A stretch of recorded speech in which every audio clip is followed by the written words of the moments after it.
Welcome to the Revenue Builders Podcast, a weekly show featuring B2B sales leaders and executives. Hosted by five-time CRO John McMahon and Force Management co-founder John Kaplan, the show goes behind the scenes with the people who have been there, done that, and seen the results. If you enjoy our content, please subscribe, rate, and review the show to help us reach more people. Revenue Builders is brought to you by Force Management. We help companies improve sales performance, executing the growth strategy at the point of sale. Find us at forcemanagement.com. Enjoy today's episode. We'll just start with recruiting, right? You're always talking about the 3 R's: revenue, retention, and recruiting. Let's talk a little bit about why recruiting is so critical to not only your success, but the success of any sales leader. Yeah, it's a great point, right? I think really recruiting is our pipeline generation as leaders. You have to create a culture of recruiting.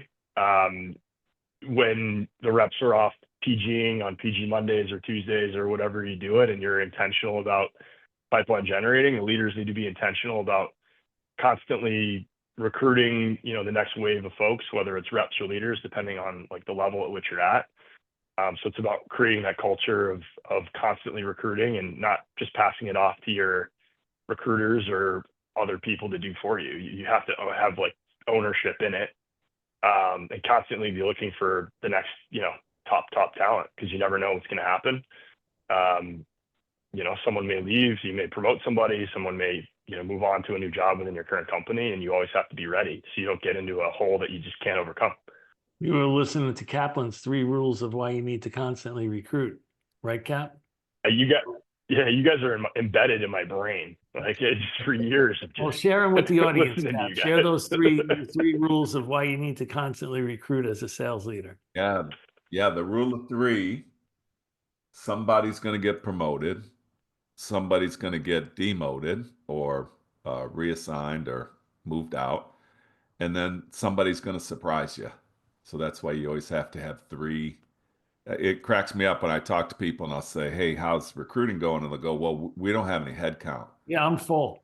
Yeah, I'm full. And the rule of 3 has always taught me that you're no matter what, you should always have 3 people on the deck. Yeah, especially if you're a sales leader, because guess who they're going to come and get? They're going to come and get your best rep to promote, typically, in most cases. So you're going to lose the most productive rep on your team, especially if you're a first-line manager and you got 5 people. You're going to lose your best rep to a promotion. You better be ready, right? Well, But you better Mike, have so a culture. you better have a culture of promotion. I know, Mike, you guys have just done a great job in your history of kind of promoting within, also promoting externally as well. But you have great success at building future leaders. Yeah, that's right. I think looking inside the company first for the role and looking to stretch people. Obviously, you need to be ready, because back to the recruiting, you better have the right folks ready to kind of step into the role. But completely and consistently investing in the people on your team and around you, and bringing them up and stretching them into new jobs and opportunities. We look there first before external, while obviously continuing to recruit externally as well. Which creates a hole for somebody else. What's that? Right. Well, when they take your best person, that happens all. You got to be prepared for that. They take your best person, and whether you're ready for it or not, that's going to happen. And a lot of people don't get that right. Like a lot of frontline managers in the beginning, they don't understand that it's an honor. It's building a family tree, so to speak, of who you've developed that has gone on and become a leader. And when they don't understand that they always have a hole, then they always have a backfill. Yeah. It's a great Mike, point. Yeah, go ahead, Mike. Everyone should be recruiting my people. They're amazing. The people on our team are amazing. Like it's a great point. You have to know that that's happening and not be mad about it. You should be happy about it. Like it's an amazing team. They're killing it. They're having a good time doing it. They are raising the bar. It's a high bar, and they're meeting it day in and day out. Like they deserve to be recruited by the top companies in in the world. And it's my job and my leader's job and our job as a company to make sure that the place that they're in now is the best place in the world. Yeah. Amen. And Mike, you talked about constant recruiting, building a culture of recruiting. How do you make sure that your first line managers, second line managers are constantly recruiting? What type of techniques or how do you hold them accountable to that? I think constantly talking about it, and just like, when we're in, forecast calls, or when we're in one-on-ones, or, hey, where's the risk in your business? It's not risk in dollars, it's risk in people, right? Like, I don't view, I view revenue as the kind of the lagging indicator, right? If you've recruited the top talent and you're retaining the top talent, revenue becomes just an outcome that's inevitable, right? So instead of talking about risk in the business from a dollars perspective, you're honing in on the people, and you can't really hide from that in those conversations.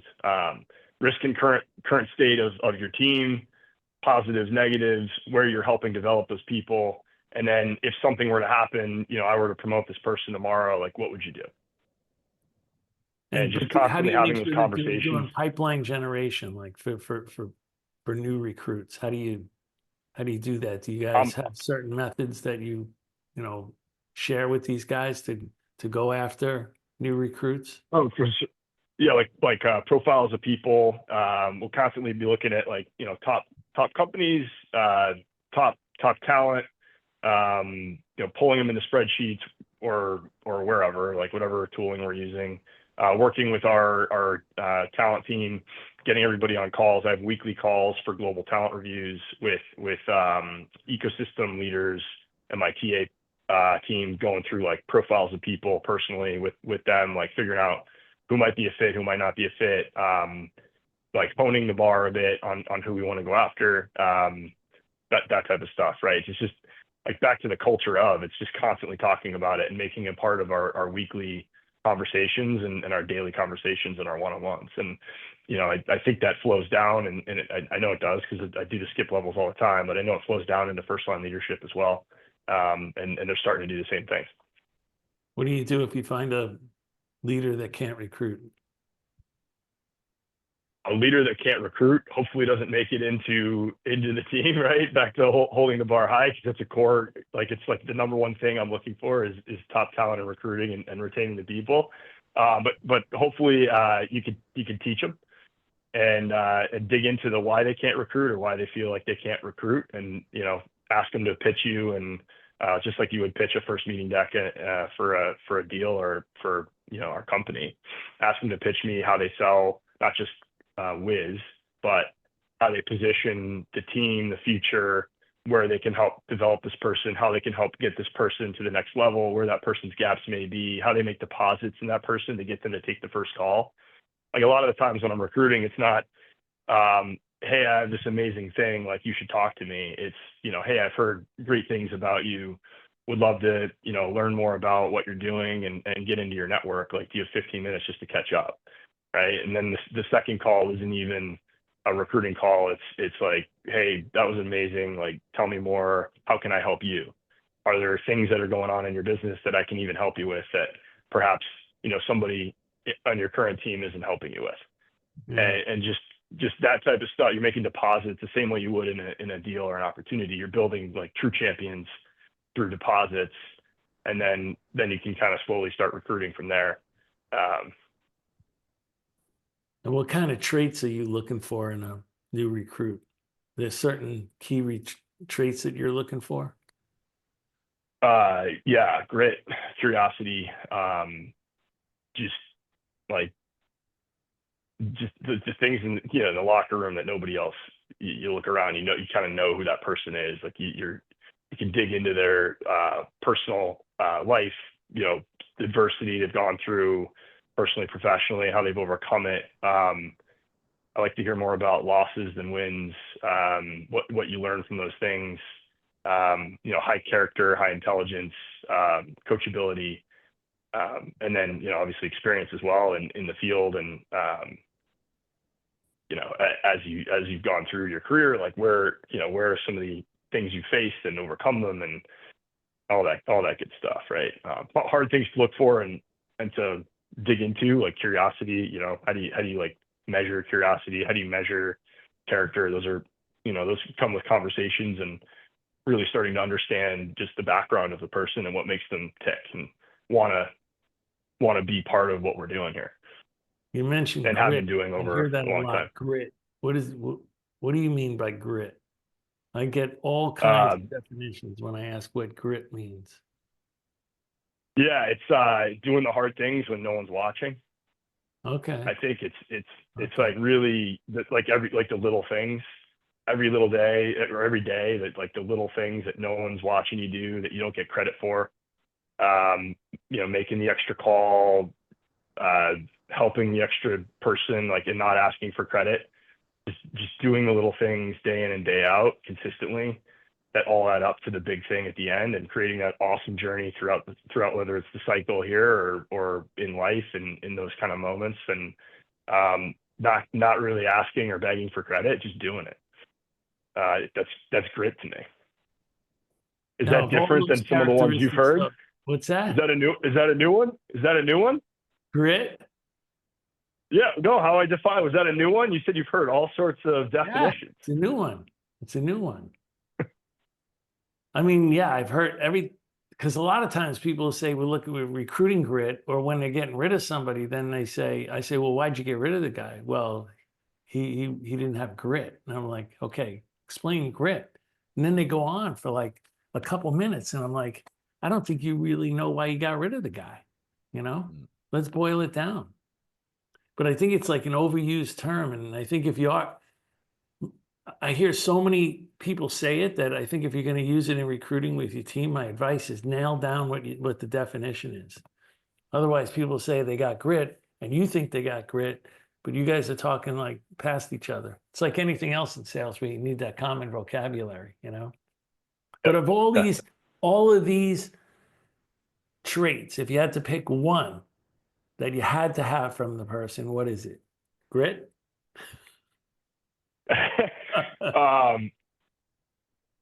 How I define grit and curiosity. No, just which one would you pick of all the ones? Grit, curiosity, adversity, coachability, all of those. Oh, they're all connected, John. I would say curiosity, I think, is really hard to like coach or have. I think it's just you kind of you're naturally curious and you want to know things. Like, you want to know when you're doing your research on a company, you want to know what makes that company tick or what business problems they have. And then you want to know about our technology and how it would fit in there. Or you want to know more about, your ecosystem and the people and how they play into, what they care about, or how they play into the deal, or where they want to go. Like, you're just naturally curious and curious about people and technology and everything around you. I think it's a hard thing to coach.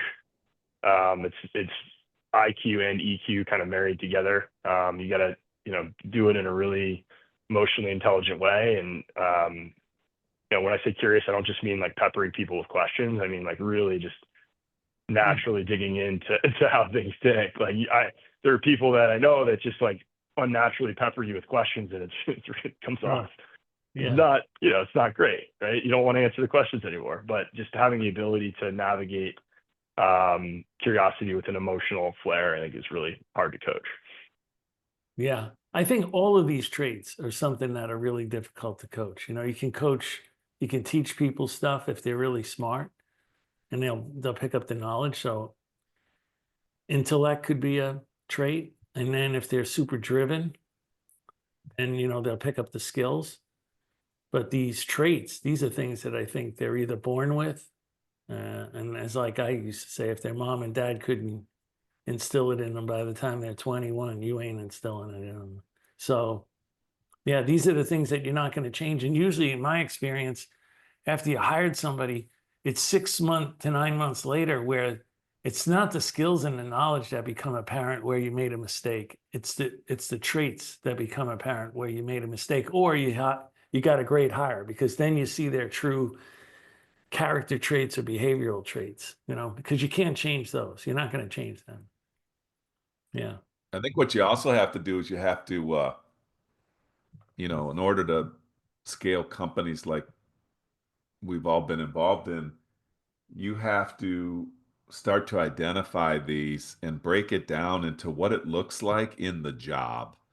And so like a competency or a trait has a success behavior, like, and how does it manifest itself? And then you have to simulate those in the interview process, because even grit, like every single one of those traits that you guys talked about, it's really, really important to put that into a conversation that allows people to really demonstrate what it looks like in action.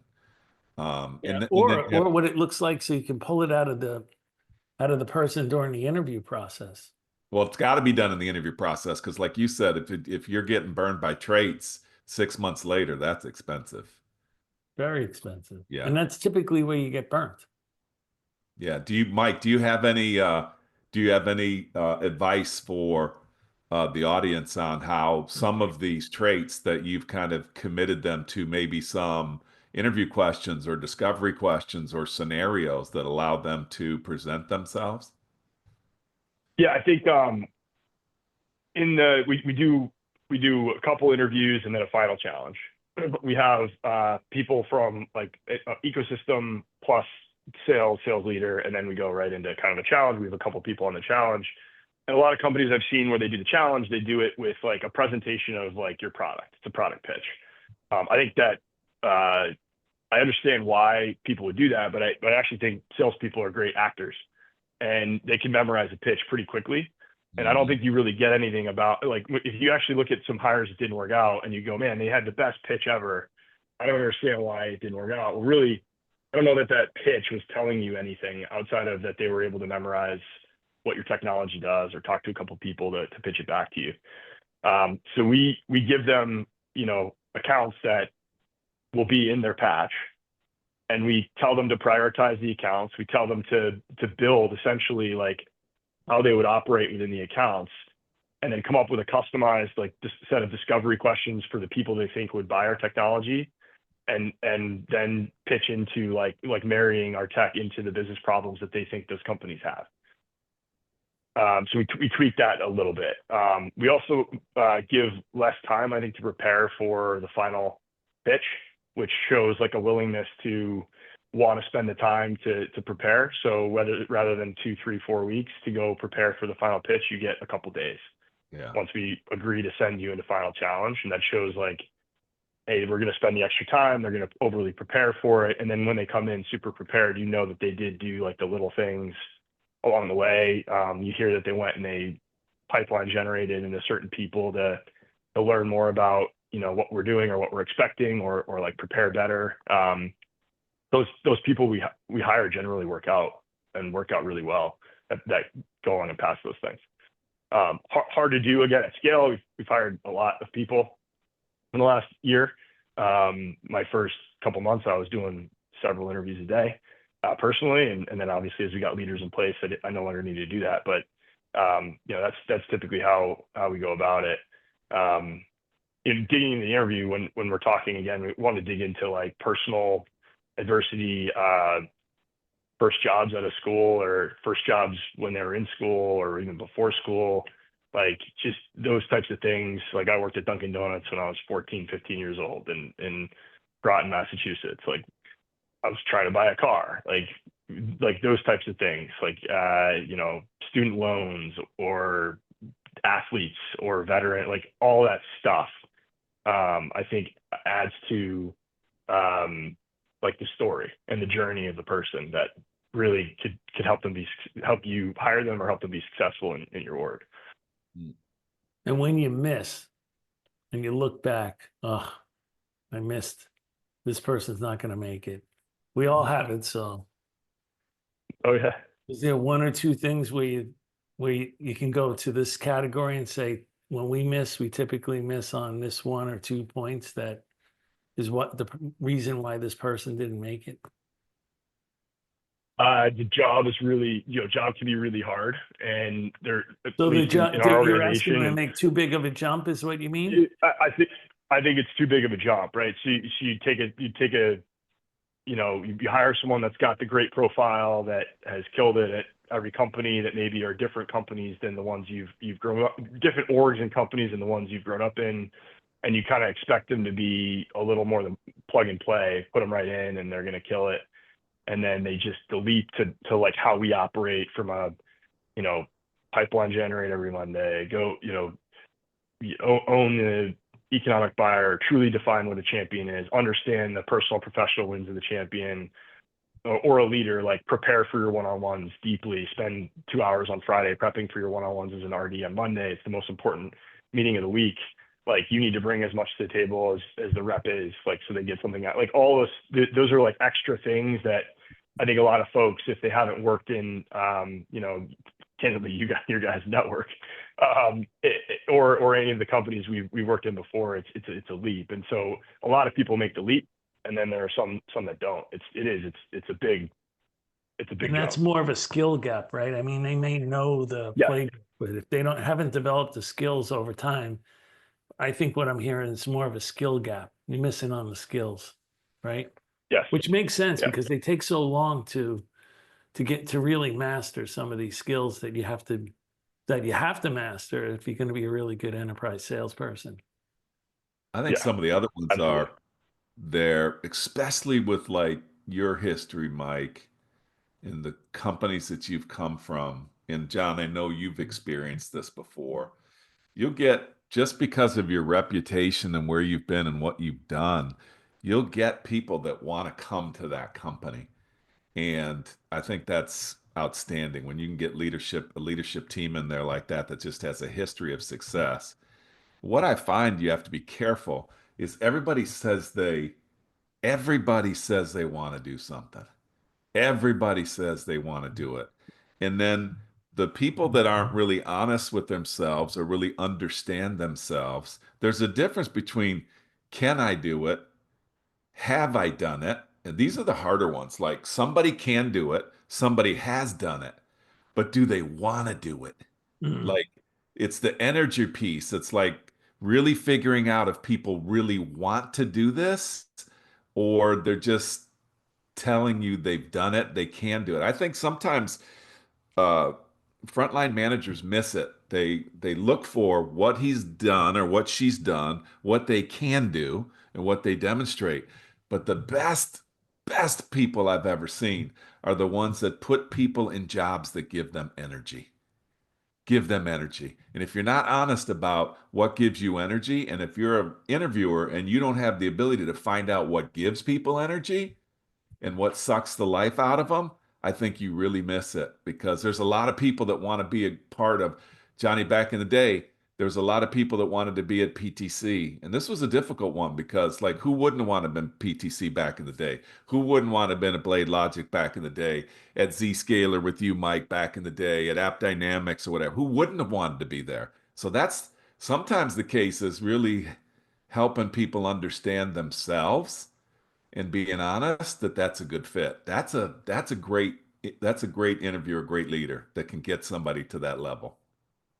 They all want to be in the club, and then they get up to the club level and they realize, oof, there's a lot more going on here than I'm ready for. Do you guys And the have, do you only guys people that have, make the jump, the only yeah, people that make the jump, I think, are the people that have what I call a PhD, persistence, heart, and determination. They're just yeah, not going to fail. They're going to gain those skills. And they're motivated, to your point, they're motivated to have a positive energy to gain those.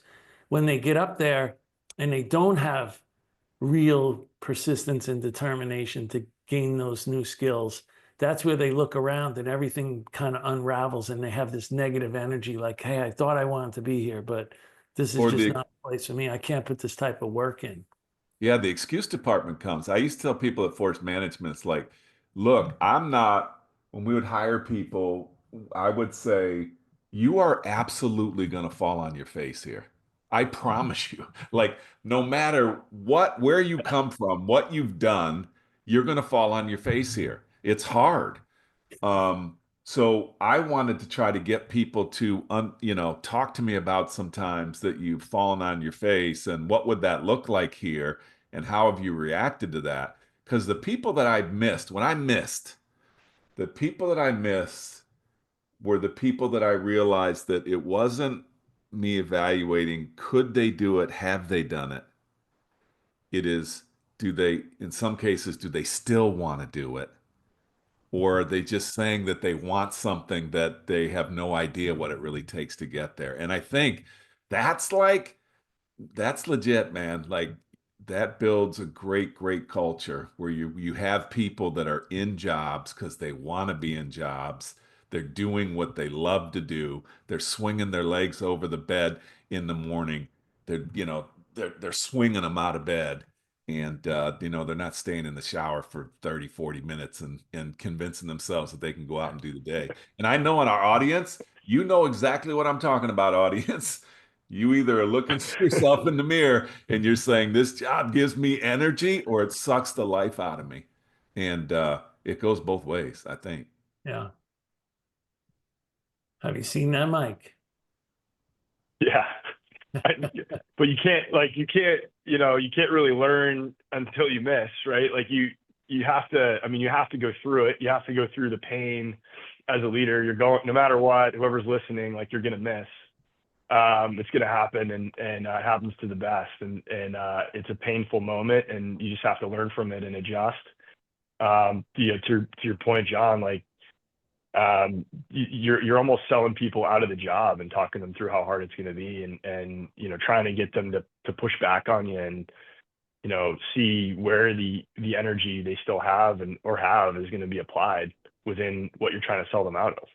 And so definitely have adjusted through the years, especially at this company, given how fast paced it is, how amazing the product is, and how they keep innovating, the product team. And so we have to keep the bar with them and keep pace with them. So it's this is definitely not easy.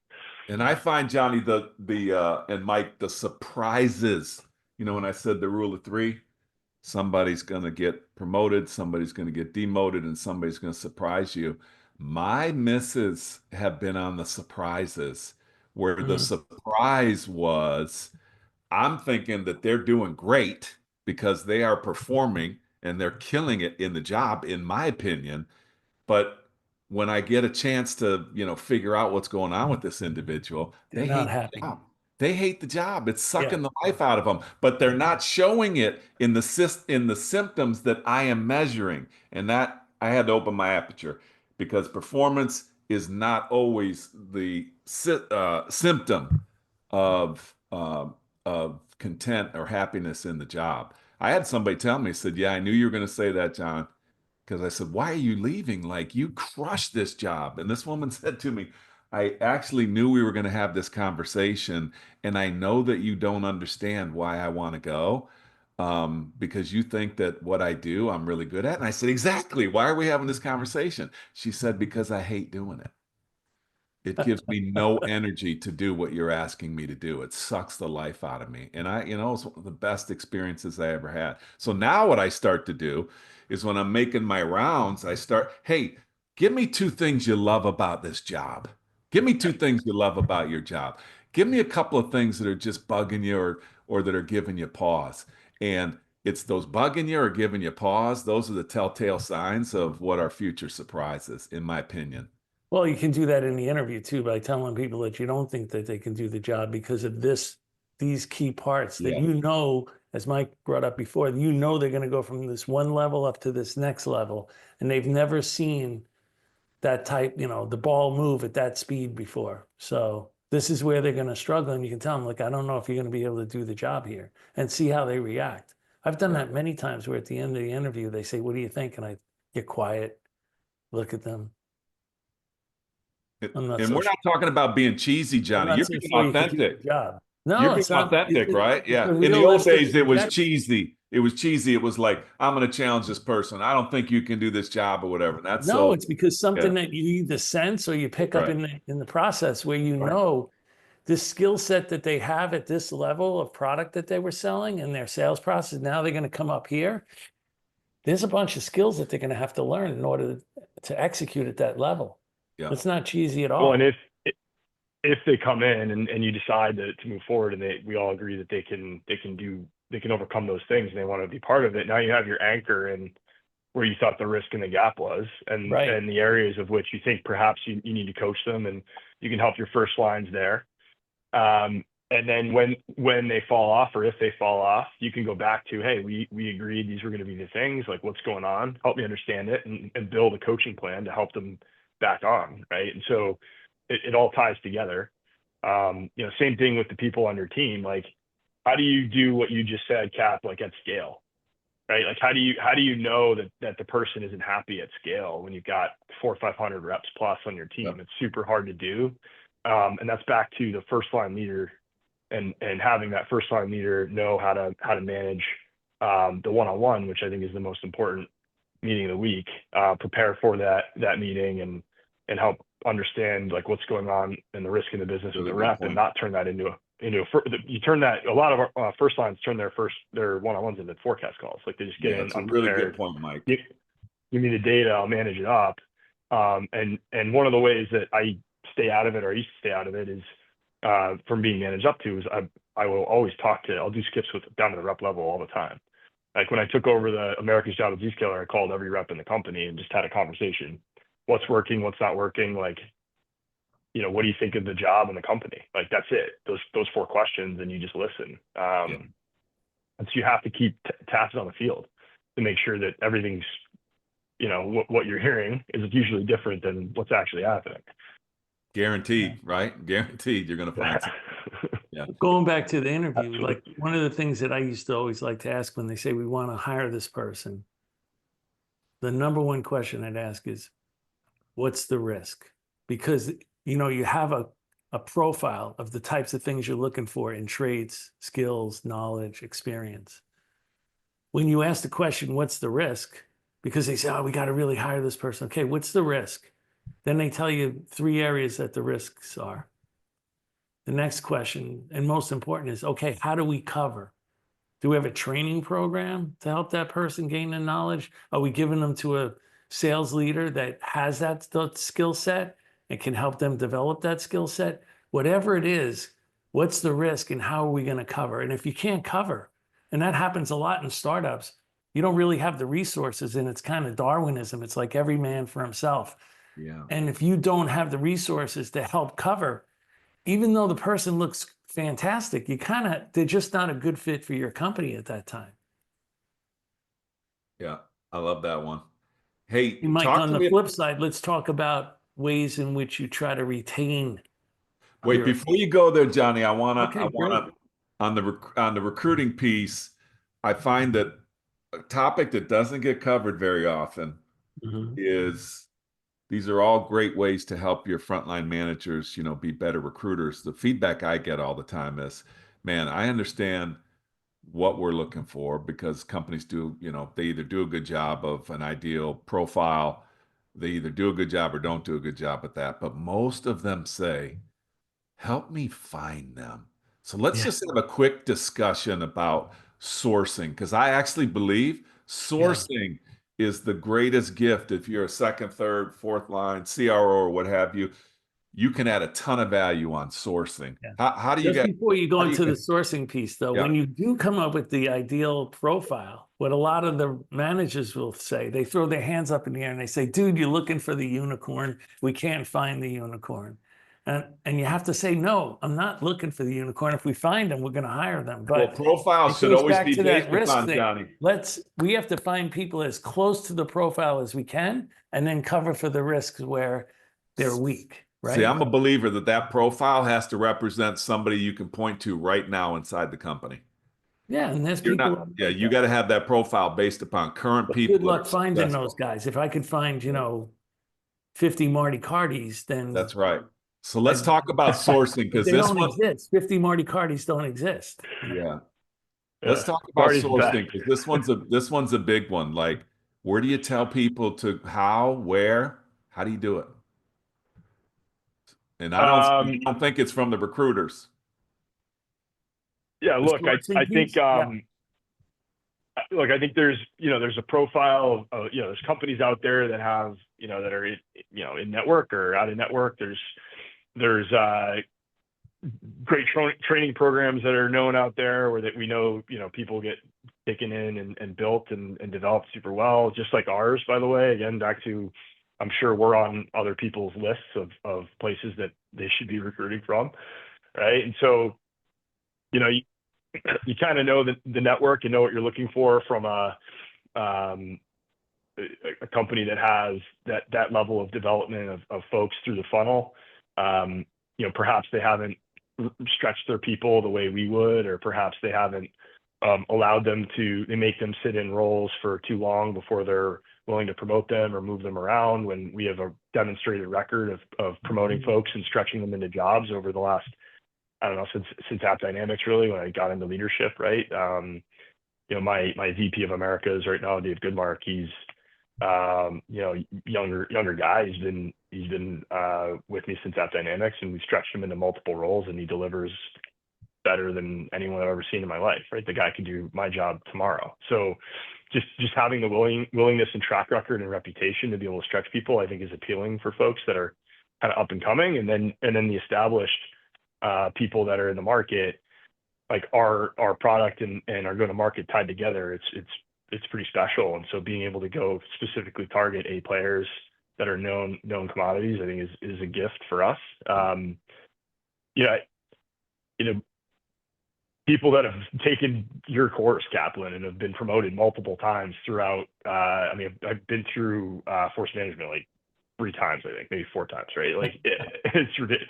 Like when I said the rule of 3, I forgot. It's like, back to my point on, like, a lot of the stuff I'm talking about has been embedded in my brain from one of you two in the last 17 years of selling software, having worked for you, John, when you gave me my shot as a BDR at Blade Logic, to having taken force management and number of times I've taken force management. So there are folks that have taken your class, that talk about it on your course, talk about it on LinkedIn, and have been promoted multiple times throughout their career at multiple companies. That's a person that I would go after, like, tomorrow. Yeah. Or today. Yeah. Like, just right there, that is somebody that I think is great. People that have been promoted, you know, multiple times, been in a company for 6 years. Like those are interesting profiles. Like, there's a lot of things you can look for that I think are really relevant for how you like, but you have to do the work. Like, you can't just say, how to do the work. I want to give me a medic shop that is in John's tree. Like, that's bullshit. Like, it's not gonna give you what you're looking for. It has to, like, be super defined. Like, I want somebody that's been promoted multiple times, in a job for 4 or 5 years, demonstrated track record of success, played, you know, sports, did this, also took this course, also was a member of this tree. Like, you gotta be super specific with your TA team to get you the funnel, but also, again, you have to do it yourself, and you got to do the work. Yeah. Where, Johnny, where else do you? What's that, Johnny? Sorry, I want to get down to these sources, because people always get to this. They always get to this, and they're like, okay, I get that. Tell me where. Give me some ideas on where to find them. I'm going to give you one that I really like, and this is Carlos Delatorre, you know, thought of this. It's really good. He takes his leaders, and he says every week you have to go out and you have to do your own pipeline generation, and you have to send 3 messages to people in your territory. So if you're in the Chicago territory, you look for really good profiles on LinkedIn. You send 3 messages to those people. You say you're going to be in town Wednesday, Thursday. Like it. Would they like to meet for coffee or lunch? It's not a recruiting call. You know, I heard that you're really good, and I'm just trying to network through, you know, the Chicago area, because that's where I am. Would you like to just meet for, you know, 20 minutes for a cup of coffee? You do that once, you do that twice with the person, you get to know them a little bit better. All of a sudden you have an opening and you have an A player, because those A players, they're not, as you know, they're not available. They're really hard. Resume's not on the street. But now you've built like some sort of relationship with them. They know a little bit about you, your company, you know about them. And now you have this pipeline that's almost ready to go. I love that. I like that. How about some others, like new hires? About your own company.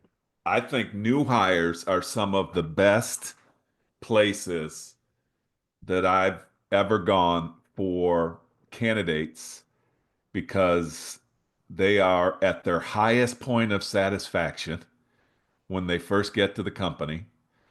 Everybody's got a buyer's remorse mentality. So the more people they can go, they can convince to go to war with them or make the same decisions they made. I think that's a great one. Just calling up new hires, and even new hires. I remember Steve Strahan didn't, I didn't work for Steve Strahan. Steve Strahan called me on my first day at Force Management, welcomed me, at PTC, welcomed me, and I knew who he was prior to because of my athletic career, so I knew who he was, and I was thrilled to talk to him. And he asked me, "Hey, what other people do you know, like from your previous company?" And I gave him like three names, and I'll never forget that because he got on the phone, and McMahon ran a very specific forecast process where we didn't talk about the forecast first. On the forecast, we talked about how many interviews we did or what names we got. And Strahan offers up these names, and you asked him where did he get them, and he said from Kaplan, and I was working for Grant Wilson. And you said to Grant Wilson, "Grant, doesn't he work for you?" And and then Wilson comes running to me after the meeting, gets all pissed. He goes, "What'd you give Steve Strahan three names for?" My answer was simple. He asked. He asked. So that's a good one. New hires is a good one. Well, stay on the Customers. new hires for a second, especially with LinkedIn. You find a quality person, Yeah. and then even during the recruiting process, I used to say to them, "Look, okay, Mike, so in your office, where are you located? Massapequa, Long Island. Okay, great. So how many reps in that office? Great. 10. Great. Where do you rank? Oh, I rank number 2. Okay, when you come back for the next interview, bring me a printout that shows where you rank number 2. Yeah. Home run. I got number Home run. 1, I got number 2, and I got a couple other leads right here. And if Home Mike run. comes from a really good program, really good training courses, they have the skills and the knowledge to sell what I sell, let's bring them all on board. Let's go. Love That's a that. great place to look. Or even LinkedIn, Mike comes, and then I see that he is from a really good company. Who else in LinkedIn across that company and across the country should we start to go after? Yeah. Have you guys ever made it like, "Hey, look, I'm going to hire you. You're going to get an offer letter, but in order for me to sign your offer letter, you have to give me three names. You got to give me three additional names. I'm going to hire you." I make it part of our challenge in the leaders challenge. Yes. Before we hire. Yes. What do you do? What do you do? So you put it in, hey, I need, how would you fill your team? Say you have 4 or 5 openings. Yeah. What are the profiles? Who are they specifically? And like, why these profiles? And then you make them like, by the way, I'm going to be looking at the LinkedIns in the interview.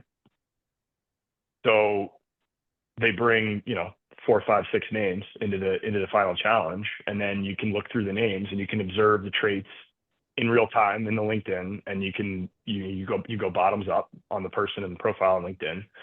And then you start to pick off certain questions and understand, hey, why this person, tell me about their, what you think they've overcome, why they would add value to the team, whatever it is.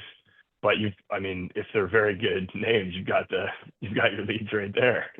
Yeah, and that's the final challenge before the hire. You've got, 4, 5, 6 leads right there. Oh, that's good. For reps or other leaders. Yeah. Love it. Love it. I think that's a big one. I find that the number one problem with recruiting, at least the people that I interact with, they get I'm not saying that everybody gets the profile right, but if you get the profile right, you get the mentality of participating in your own rescue and going out and, doing it as like your own PG. The sourcing part rears its head. And I think second, third, fourth level managers really got to help people get creative, because it's creativity gets not in play players interested. Like, how did you get a hold of me? How did we have this conversation? I always find there's a great story on how a not in play player came to a company, and they didn't come through a recruiter.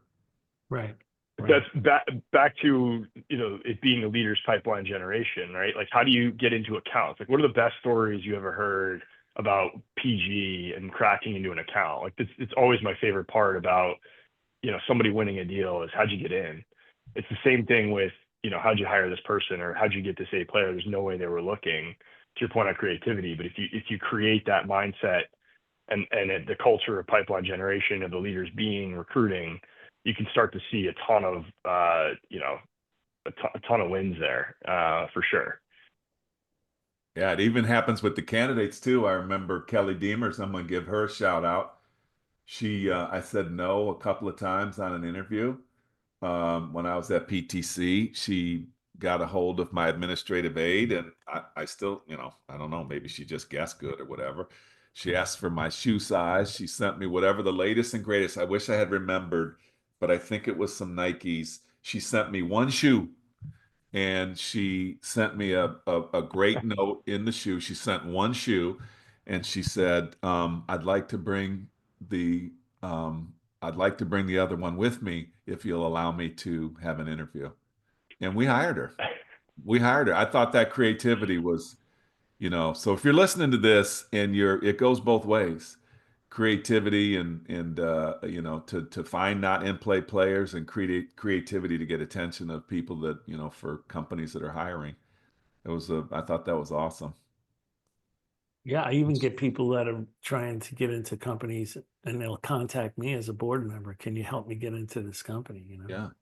It's pretty creative. Maybe Yeah. they don't have the skill set or the knowledge or the traits to do well, but it is pretty creative to find somebody on LinkedIn that's tied to it and just say, hey, help me get in this company. Yeah. Certainly courageous. Yeah, it is. It is. Yeah. Hey, what about on retention? Is there any special things that you do to try to hold on to your people in this market? Everybody, as you said, they know Mike Earnest, they know Dolly Rogic, they know the reputation of Wiz, they know that you guys have a good training program, know the sales process. Everybody wants to get in there, but it also means that there's a lot of companies that are targeting your company and other really good companies. What do you do to try to help retain your top talent?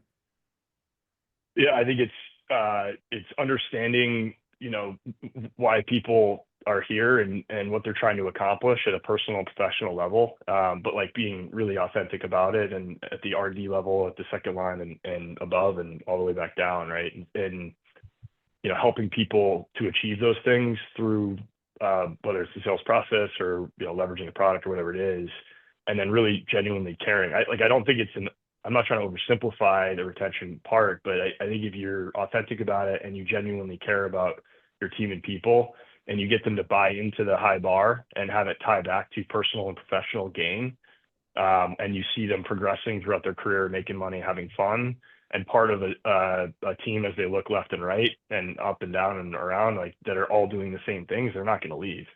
They're not going to chase a shiny object because they're in the shiny object. And I think again, it's authenticity about it, and bringing them along the ride, and earning the right along the way and guiding them through it, versus like compliance. So it's buy-in versus compliance, and creating that type of a culture around getting people to buy into, versus like dictating and yelling at and leading through fear and things like that, right? I think if you're leading through fear and you're driving a culture of compliance, there's a difference between adhering to a sales process versus like wanting to adhere to a sales process where you actually think it adds value to you and your customer, by helping them define the problem you solve, helping move the deal along faster, whatever it is, versus just like trying to meet a metric to appease your boss. Those are two very different things. And I like to think we create the culture of buy-in versus the culture of compliance. Yeah, I call it like transactional management versus transformational management. To your point, when you help somebody, you coach them and develop them and believe in them, and you participate in helping them, and you get them to the next level where they never thought they could get, whether that's mastering a new skill, helping them get to an economic buyer, helping them get promoted. They're not going anywhere for another $10,000 or $30,000. They're staying with you because they're thinking, well, when I go to this other company, are they going to help me? Like my leadership's help me develop my skills, help me get to the next level, so I can be a much better salesperson or a better leader. They're not going anywhere. I think that's the key point, Mike. Yeah, well done. I think that's a good one. There's another one that is, you as a leader have to help people see themselves in the future in your environment. If that's for me, that's when people are at risk, is when their future is clouded. They can't see themselves in the future. Something about the future for them is causing them concern. And I think one of a leader's greatest traits is to constantly help people see themselves in the future. And that's big for me. And I don't think companies do that a lot. They're like, hey, it's because we're XYZ company and we have the best product and blah blah blah. That doesn't mean anything if they don't know what the future is going to look, if they can't see themselves in the future and they like what they see. So And a lot of that, I think people will throw that on your enablement team or yeah. somebody, a different group, but you have to own it in the sales leadership world. It can't be a different group. Back to a one-on-one from an RD level should be development, and then coaching opportunities through cycles of deals, but development and then something, right?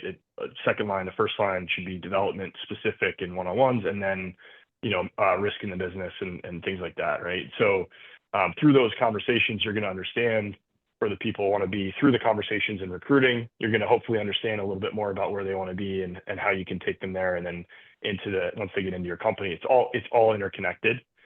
I really believe that. But we have to own it as sales people and sales leaders. I don't know how many calls I get, for example, of like reps. I want to get into leadership, right? And like John's laughing. You guys are laughing. Like, I want to get into leadership. Okay, great. Tell me why. Let's have a call about it, right? And you get on a call and you do a skip down in the rep, and you have an open conversation about why, like what things they're looking to do, what do they care about, like why leadership specifically? Do they want, is it about just the next job? Is it about developing people? Is it what are the traits they're looking to hire for, recruit for? Like, what do they care about? What's their culture going to be? Kind of interviewing them without interviewing them, but trying to understand like what makes them tick and the reasons. And then you say, okay, great.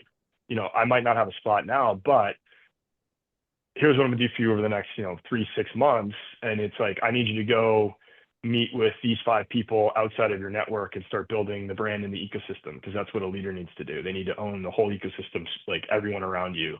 I need you to go go talk to and do one-on-ones with these 3 to 4 new hires that you're a veteran here. Go help them. Listen to them, hear what their problems are. Like, what are the things that you can help them with to move them along? Like, you give them a ton of homework, and most of the time you can figure out who's gonna actually go. I mean, it's a lot of homework on top of the hard job that's going on. They might opt but at out, least you're right. They might also they might, but like a lot of people will go do it and then come back, and then the next iteration of the one-on-one, but you're developing and moving along throughout the cycle. And like, what makes leadership? You have to own ecosystem. You have to own top and bottom. You have to own, the number. It's everything, right? So like, the first line job is the hardest job in sales, I think. It's the shit box. Like, you're squished from like every angle, right? So, but it's the most fun job. I thought it was the most fun job. Well, I used to ask them when they used to say, I want to get promoted. They used to say, because a lot of them by that age, they typically have kids. I say, you got any kids? Yeah, I got 2 kids. I said, well, why do you want 5 more? Well, what are you talking about? Well, when you were single, it was about you. When you went to bed, when you woke up, what you ate, when you ate, what you did on the weekends. It was all about you. You didn't worry about anybody else, did you? No, I didn't worry about anybody else. Did you get married and have kids? Yeah. Not about you anymore, right? It's about the kids, when they get up, when they go to bed, what they eat, what they do on the weekends, what their sports are, what their activities are, what's going on at school. That's exactly what's going to happen, when you become a leader. It ain't about you anymore. So you got to decide, are you ready to take your egos, unscrew it, leave it at home in the dresser, and work for, 5 other people? If you are, then maybe you're prepared to be a manager. If you're not, it's not going to work. I like that. I like the Mike, your people picking up the phone and calling you. The best advice I ever got when I did that as a young professional, I picked up the phone and called somebody and said, hey, I want to be a manager. And the what this person said to me still stays with me today. They said, act like you already have it. So I want the next job. And they said, act like you already have it. Mhm. And so that was so profound for me. It's like, okay, so I have to understand. It means I have to understand, well, what do they do in that job? And then the dialogue is, okay, because my next conversation when I went back to that leader was, okay, you got to give me some opportunities. And they gave me opportunities to mentor, which I sucked at in the beginning. I totally sucked at it. Like I would go to people and I'd be like, hey, just watch me. What is wrong with you? Just watch me do this, and then just do what I do. And, but I thought it was brilliant. If you want those people listening out there, if you want the next job, act like you already have it, which means you have to understand what that job's all about and then look for opportunities to do it. It's good you learned that before you got into the RD job, because when I took the RD job, I tried to just make everyone me, which is really, it was Oh, dumb. Dude, so did I. right. So did I. It was a miserable experience for me and everyone that worked for me. So Yeah. Well, then you have kids. That's why I bring up the kids thing, because when you have kids, then you realize none of them are the same. They grew up in the same house, same parents, but none of them are the same. They're all completely different. Yeah. That's what you have to do when you have 5 different reps. You can't make them all Mike Earnest. They're all completely different than you. Now, how do you assess? You got to meet them where they The are. really hard part for first-line managers. How do I assess these 5 different reps and what their strengths and weaknesses are, their skills, their knowledge, and what some of their traits are, so I know how to manage them. I know how to motivate them. I know when they're getting demotivated. I can read them, so I can help them and coach them to success. Once you think that they're all going to be like you, how'd that turn out? Yeah. But what typically happens, you're the top rep, you get promoted because you're the top rep. So you get promoted to take over a team with limited coaching on what the actual job is. You've got a much bigger number than you're used to having attached to you now. Yeah. And you go and you're like, okay, we're just going to go focus on revenue because you don't know any better. Right. And by the way, that's lazy by companies that do that. Not only do they do that, some companies do that. They just promote the best rep in the geography. And then what they do is they promote the rep and have that rep try to manage their buddies that they were kicking it with. But I've they were seen, going to I've having beers seen, after it's work. so Now they're not lazy. invited anymore. It's so lazy. Do you still see it, Mike? I know you don't do that, but do you still see it out there where companies do that? Oh yeah, absolutely. And this disaster, like and people are just looking at them like, wait, what do you want me to do? Like yesterday we were doing this and you were complaining about that. It's really, really hard to take over. I'm not saying never happens, but it's hard to take over a team you've been on. It happens a lot, I think. Yeah. Especially Especially No, if you're I in like think it startups happens that are growing and more often than scaling, and not. they might just be in Dallas, Texas, or Chicago, and it's 5 to 8 people, and you get promoted, you're probably going to run that team. It's the same people that you've been playing football with and hockey and going drinking beer on the weekends and all that stuff. You've been Oh over yeah, their it's houses. happened to me. I actually did. It was one of the hardest things that I've ever done. I was managing mentors. And there were good things about it, and there were a lot of challenges about it. I got to tell you, and people would, if they were being honest with me, they would be like, "Hey, dude, a couple of months ago you were calling this bull crap from the company," and so you have to really be really, really confident in yourself. And so we ought to do a segment on that sometime, buddy. That's a Like, good one. how do you Bring take Mike over a back That's on. team a good one. that you've been on? Any advice for that, Micah? You've been around the block. Any advice for that? If you're taking over a team that you were a part of, any advice? Yeah, confidence is needed for sure, especially if you're taking over a team of been there, done that folks. I've certainly had to take over a couple teams like that. When I was younger, and I've actually seen it done well here. A couple folks that got put into positions where they had to manage the team that they were, where they were the number 1 rep in the world, and they got put into spots. And Bill Masturzo, one of them, just crushed it, and absolutely took the team to the next level, and hired great. But it's super rare to have that person that's able to kind of take it over. So the advice is be really humble and acknowledge the situation, like right at the beginning. Yeah. I actually think you have to hit it head on and not let it linger. You can't just take over the team and say, I'm the boss now. Like, we're going to completely ignore everything we've talked about the last year or two. Like, you have to say, hey, this is a weird situation. Like, but we're in it. Help me through this. Like, I think we're going to be a great team and continue to be a great team. There's certain things I now have to kind of own and move through the system that I didn't have to before. And we're going to have an open thread on how this is going to go, right? And seek feedback constantly, be humble and be authentic, I think and be confident in the direction you're taking the team and create the culture around kind of where you're going to take the team. I think those are the traits you need to take on if you're going to do it. Good ones. How about you, Johnny?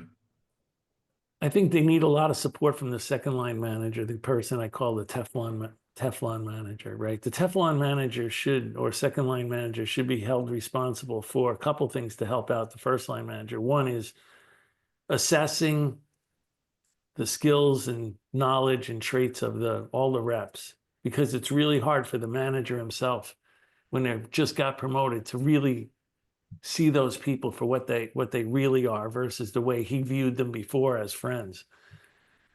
And that should be consistent whether you got promoted, to run the group you were with before or not.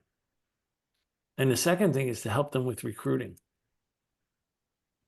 But I think overall in leadership, because we were talking about retention, is that if you want to retain your people, it's really important to be consistent in everything. Consistent in, this is the sales process, these are the methodologies, this is the training, these are the rules of engagement.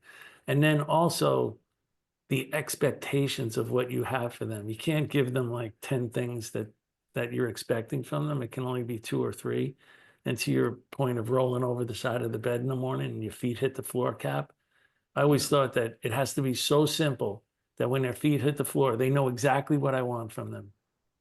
They don't have to think about it. They don't have to write it down. They don't have to memorize it. And if they can't just snap it out, those 3 or 4 things, it's too complex. Yeah, I like that. You gotta keep it simple expectations that don't change all the time. Like some leaders are like, we got to get more PG. We got to do more POVs. We got to go close more deals. We got to do this. We got to do that. They're changing all the time. And there's one thing that drives people crazy, performers crazy. It's that you're constantly changing the goalposts. I like that. And I think the last point on that, if you take over a team that you've been on, I think if you just focus on helping people get to the next level or overcome challenges, that's a great place to start. You're not looking for more friends. As a matter of fact, you'll probably put strains on relationships if you do it right. And I think that you just focus on how can I help add value to this individual. That's the best advice I could give you. I think that's a good one. Covered a lot of ground, boys. Everybody equal is important too, and trying to work on what we talked about. Their development issues is important. Typically, those first line managers, when they get that job, the other mistake they make is they're just only going after the biggest deals on the forecast. So John Cap's got a big deal on his forecast, and Mike has one in his forecast. Meanwhile, they got 3 brand new people that are suffering, can't even get a meeting with an economic buyer, still trying to struggle to find out what a champion is. And they're going out for the $500,000 deal so they can say that they killed the bear and put it on their back and brought it back to the campfire, right? When that rep didn't need the leader at all on that sales call. The people that needed the leader on the sales call are the people that need to be developed, right? And you got to, that's really where they should be spending. Putting revenue first. What's that? They're promoted into the role. They're putting revenue first. And they're not realizing that those 3 people that are new, that are not being developed, are at risk of leaving in 6 months. And you could go hero those deals, get them in, get the wins in 6 months. And then all of a sudden you're 3 people in the hole and haven't recruited the backfills at all. And now you're in trouble. You're in big trouble. You're going to lose your job, right? You're going to be a rep again. Correct. You are now one of those 3 as a rep. Yeah. No, that can easily happen. You're just chasing revenue. You're not putting any systems in place for the entire team to move the whole team forward, right? I think that's where the leaders need to constantly enforce what's most important, which is the average productivity of that sales team, closing down the ramp time, increasing the average productivity, and preventing attrition. I mean, at the end of the day, those are the rules of the game. And if you work really hard to do those three things that sound simple, you'll be way ahead of the game. Mike, are you guys still adding folks over there? Are you still, let's use this for a little commercial over there for Wiz. He's getting busloads of people, airplanes, C-17 cargo planes. It's still a great place to work, bro. Do a little advertisement. Look, I mentioned earlier, it's the best product I've ever seen. We're just trying to, in the go-to-market, keep pace with what the product team is delivering on an hourly basis. Really, new features, functionality.